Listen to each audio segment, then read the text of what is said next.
बेटी, क्या मनोकामना है? मांग ले, आज मैं खुश हूँ। दिव्या तो जैसे मुंह मांगा वर मिलने जा रहा था। बहुत परेशानी है मुझे, बहुत। अरे बिटिया, सब कुछ है तो परेशानी क्या है? महाराज, परेशानी ये है कि मैं हूँ एक नंबर की आलसी। काम धाम नहीं होता मुझसे इस घर का। आप बस इतना कर दो, कोई औरत ऐसी दे जाए यहाँ जो सारा काम मेरा कर दे। दिव्या दिखने में बहुत सुंदर और सुशील थी। उसका ससुराल भी बहुत संपन्न और खुशहाल था। लेकिन दिव्या की एक आदत थी और वो थी आलसपन की। क्या बात है दिव्या बहू, उठना नहीं है क्या?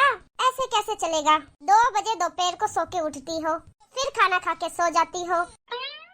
माँ जी क्या करूँ, काम धाम होता नहीं मुझसे। मैं खुद भी परेशान हूँ। ऐसा है ना, ये ससुराल है, यहाँ ये सब बोलकर काम नहीं चलेगा। देख ले काम कर, नहीं तो बैग पैक करके पहली ट्रेन से निकल जा, मायके में जाके सोना। बहू डर जाती है, करे तो क्या करे, कभी काम धाम तो किया नहीं था उसने। वो उठकर किचन में जाती है। दिव्या काट रही होती है, तब दरवाजे पे एक साधु आ जाता है। हरक निरंजन, साधु को भिक्षा दे दे देवी, साधु भूखा है। ओह, साधु महाराज आए हैं। इन्हीं से कोई दवाई मांगती हूँ जिससे मेरे अंदर का आलस खत्म हो जाए। दिव्या साधु को खाना देती है और पूछती है, महाराज की जय हो। महाराज ये लीजिए भोजन, ये आपका और आपके परिवार के लिए। साधु दिव्या से खुश हो जाते हैं।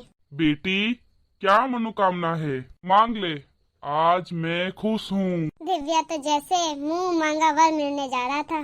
गुरुजी समझ लो, ऊपर वाले की दया से किसी चीज की कमी नहीं है। सबसे ज्यादा प्यार करने वाला पति, बड़ा घर, रुपया, पैसा, शांति, सुकून सब है।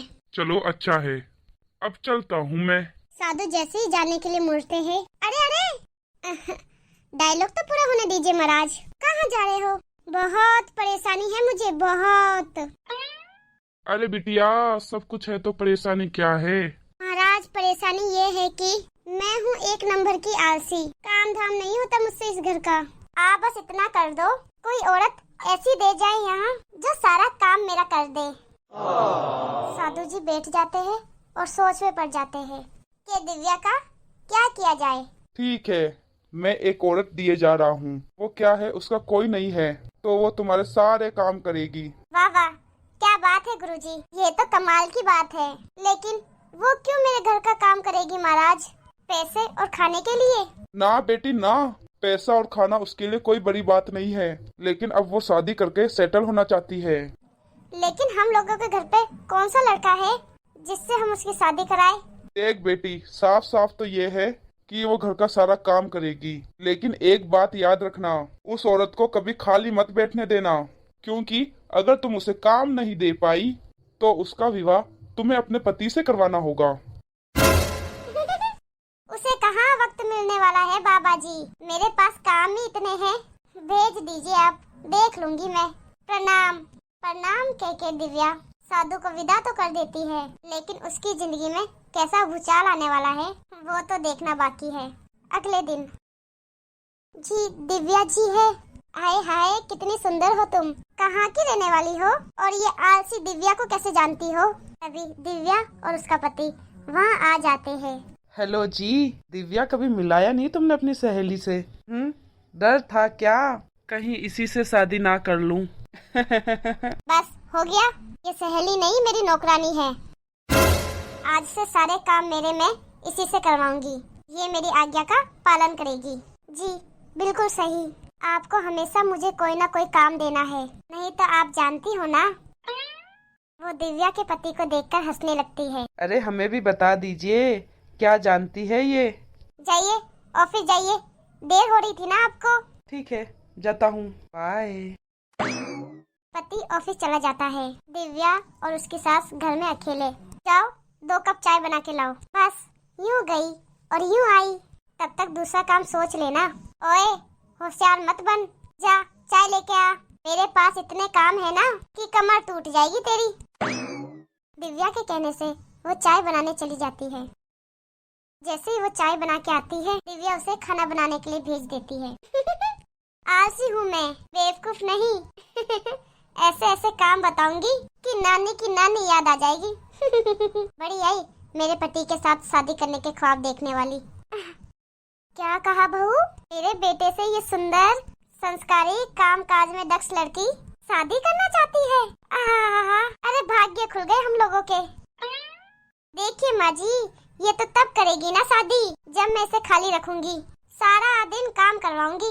जब मैं इसे काम ना दे पाई तब जाके कहीं ये मेरे पति से शादी करने के सपने देख सकती है, और ये मैं होने दूंगी नहीं। अभी सास बहू की बातें चल ही रही होती है कि वो खाना बना के आ जाती है। जी हो गया खाना? हाँ हाँ, तो अब जाकर पूरे घर में झाड़ू लगा दे, अच्छे से सफाई कर दे और पोछा जरा दबा के लगाना। वो क्या है ना, मेरी माँ आ रही है। क्या तेरी माँ आ रही है? बताया नहीं तूने?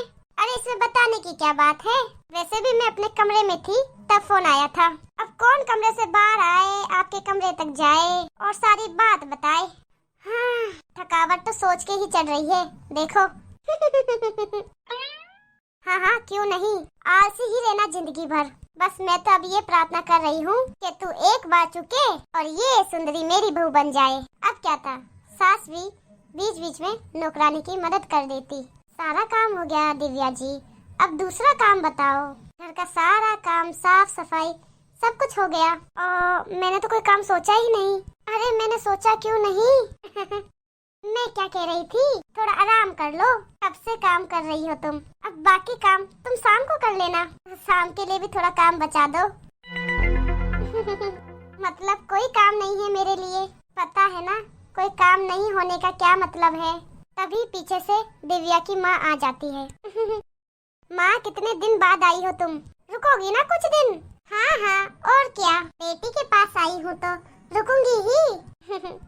माँ सामान कहाँ है? बीच में ही नौकरानी बोल पड़ती है। काम और 2 मिनट में नहीं मिला तो? अरे जा जाके माँ का सामान तो अंदर लेके आ।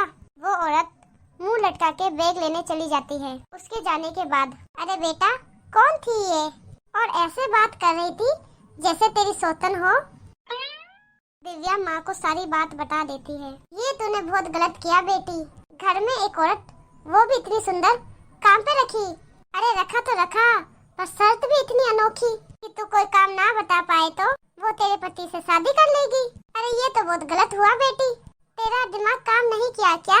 माँ मुझे माफ कर दे, मैं अपने आलस में सब कुछ भूल गई। ये काम इतनी फुर्ती से करती है कि क्या बोलूं। माँ बस किसी तरह छुटकारा दिला देना इस औरत से। हाँ हाँ रुक, कुछ सोचती हूँ। माँ सोच ही रही होती है कि वो लड़की फिर आके खड़ी हो जाती है। नहीं है ना कोई काम? क्यों नहीं है बेटी? बाहर वो तेरा कुत्ता खड़ा है ना कालू, इस लड़की को बोल उसकी पूंछ सीधी कर दे, और जब तक सीधी ना हो जाए ना तब तक आना नहीं यहाँ बिल्कुल भी। दिव्या उसे कुत्ते की पूंछ सीधी करने का काम दे देती है। ये कौन सा बड़ा काम है, समझिए यूं गई और यूं आई। अब क्या है, कुत्ते की पूंछ सीधा करना कितना आसान और कब तक का है ये तो आप सब जानते हैं। अब इस घटना के बाद तो दिव्या का आलस हो गया चूर अंतर। हमारी स्टोरी आपको अच्छी लगी हो तो चैनल को सब्सक्राइब करना और वीडियो को लाइक करना ना भूलिए, और हमारी वीडियो को आखिरी तक देखने के लिए धन्यवाद।